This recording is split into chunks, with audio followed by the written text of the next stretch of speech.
गिबियावनो उदालगुरि जिल्ला दुलाराय बर' फरायसा आफादजों दानानै होजानाय थाखो 6, 7 आरो 8 थाखोनि रोंगौथि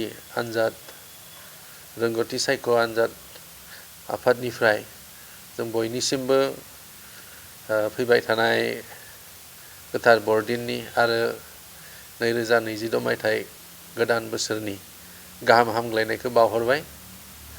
दिनैनि बे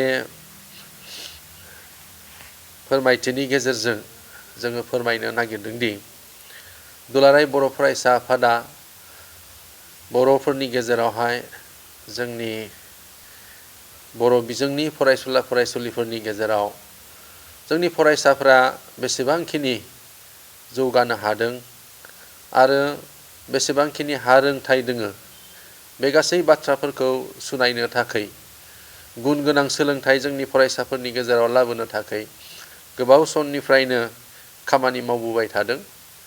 बेबादिनो उदालगुरि जिल्ला दुलाराय बर' फरायसा आफादाबो बे बोसोराव गुथि खेबनि थाखाय रोंगौथि सायख' आनजादखौ खुंनो थांगासिनो दङ। देग्लाय जोंनि उदालगुरि जिल्लानि गेजेराव गासै 3652 फरायसुला फरायसुलिफोरा थाखो 6, 7 आरो 8 बे थाखोआव बे आनजादखौ होनो थांगासिनो दङ। जोंहा डिसेम्बर दाननि 14 अक्ट' रबिबार सानखालि बे आनजादखौ जोङो जिल्लानि गेजेराव खुंनाय जागोन। बेनि गेजेरजों जोङो दुलाराय बर' फरायसा आफादा उदालगुरि जिल्ला आफादाबो बे आनजादाव जाय फरायसुला फरायसुलिफ्रा सेथि, नैथि आरो थामथि मासि आवग्रिनो हागोन बिथांमोन फरायसुला फरायसुलिफोरखौ जोंनि बोसोरारि जथुम्मायाव बरायनाय जायो आरो बिथांमोनखौ इयुननि समाव बांसिनहै जौगालांनो थाखाय थुलुंगा होनो थाखाय बे बेबस्थाखौ खालामनाय जादों। आरो इयुननि समावबो दुलाराय बर' फरायसा आफादा जोङो बर' बिजोंनि फरायसुला फरायसुलिफोरखौ थुलुंगा होनो थाखाय गुबुन गुबुन बे रोखोमनि हाबाफारि लानायजों लोगोसे इयुननि समावबो बे हाबाफारिफोरखौ लालांबाय थागोन। बेबादिनो दुलाराय बर' फरायसा आफादाबो बे बोसोरावहा 10थि खेबनि थाखाय थाखो 9 आरो 10 नि फरायसुला फरायसुलिफोरखौ रोंगौथि सायख' आनजाद पातिबोबाय थानाय बायदियै देग्लायबो बे अक्ट'आवनो एबा 14 डिसेम्बर अक्ट'खालि बेखौ खुंनो थाखाय लादों। जोंनि उदालगुरि जिल्लानिफ्रायबो बे आनजादाव थाखो 9 आरो 10आव गासै 1867 फरायसुला फरायसुलिफ्रा बे आनजादावहाय जिरायगोन आरो गावनि जि हारोंथाय आरो रोंनाय बेखौ बेयावहाय जोङो सुनायनानै नायनो हागोन।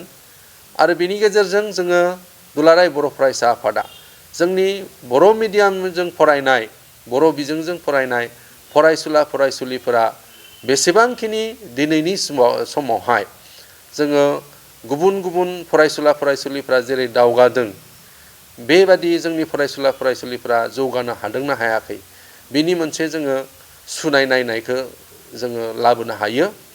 आरो बेनि गेजेरजों नुनो मोनदों दि जोंनि फरायसुला फरायसुलिफ्राबो गुबुन बिजोङाव फरायनाय फरायसुला फरायसुलिफोर बायदि गोबांखिनि रोंगौथिया दङ, रोंथाया दङ आरो निस्सय फैबाय थानाय इयुननि समाव बर' मिडियामनि फरायसुला फरायसुलिफ्राबो गुबुन बिजोंनि फरायसुला फरायसुलिफोरजों लोगोसे जोङो समान समानै जि मोनसे बादायलायनाय बे बादायलायनायावहाय आवगायलांनो हानाय जि गोहो बे गोहोआ दङ। बेनि थाखाय मात्र जोंनो नांगोन एसे जोथोन लानांगौआ जोंहा प्रयजन दङ। मानोना दिनैनि मुलुगनाङारि जि मोनसे बादायलायनायनि जुग बेयावहाय जोङो बर'जों लोगोसे गुबुन गुबुन बिथिङावबो जोङो रावनि बेलायावहा सोलोंनो गोनां जाहैयो। बेनि थाखायनो बेफोर जोंनि फरायसुला फरायसुलिफ्राबो बे बिथिङावहाय आरो बांसिनै जोथोन लायोबा गुबुन बिजोंनि आरो गुबुन हारिनि फरायसुला फरायसुलिफोरजों लोगोसेयै बादायलायनायावहाय आवगायलांनो हागोन। बे आनजादाव थाखो 6, 7 आरो 8नि फरायसुला फरायसुलिफोरनि थाखाय जोङो MCQ एबा माल्टिपल चइस कुइसन बेवहाय होनाय जायो आरो बिनिफ्राय जोङो सायख'नानै बबे नंगौ बेखौ जोङो सायख'ना होनानै फिननायखौ होनो गोनां जायो। बे रोखोमनि जोङो आनजादखौ फाथिनाय जागोन आरो बेयावहाय जोंनि जि सोंथि बिलाइ बे सोंथि बिलाइयाव इंराजि, बिगियान, सानखान्थि आरो सरासनस्रा गियान बे मोनब्रै आयदायाव 25 नम्बरहै 100 नम्बरनि आनजादखौ जोङो फाथिनाय जागोन। दा बेबायदियै जोंनि फरायसुला फरायसुलिफोरनो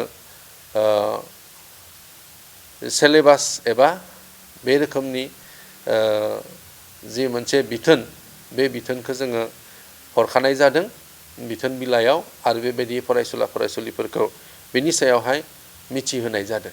आनजादाव देग्लाय जाय फरायसुला फरायसुलिफ्रा माखासे उसुबिदानि थाखाय जायफ्रा जिरायनो हायाखिसै बिथांमोन फरायसुला फरायसुलिफ्राबो फैगौ बोसोरावबो बे आनजादावहाय जिरायनानै गावनि जि हारोंथाइ बे हारोंथाइखौ दिन्थिनो थाखाय सुबिदाखौ मोनगोन आरो बेनिखायनो खावलायदों जोङो देग्लाय होनो उसुबिदानि थाखाय होनो हायाब्लाबो फैगौ बोसोराव जाहाथे बे खाबुखौ लायो।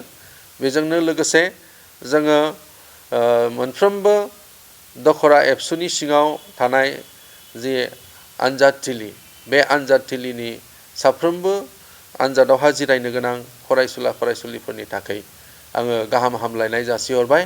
आसा खालामदों आनजादखौ मोजाङै मोजां होनो हागोन। आं बेखिनिखौनो बुंनानै फोजोबबाय।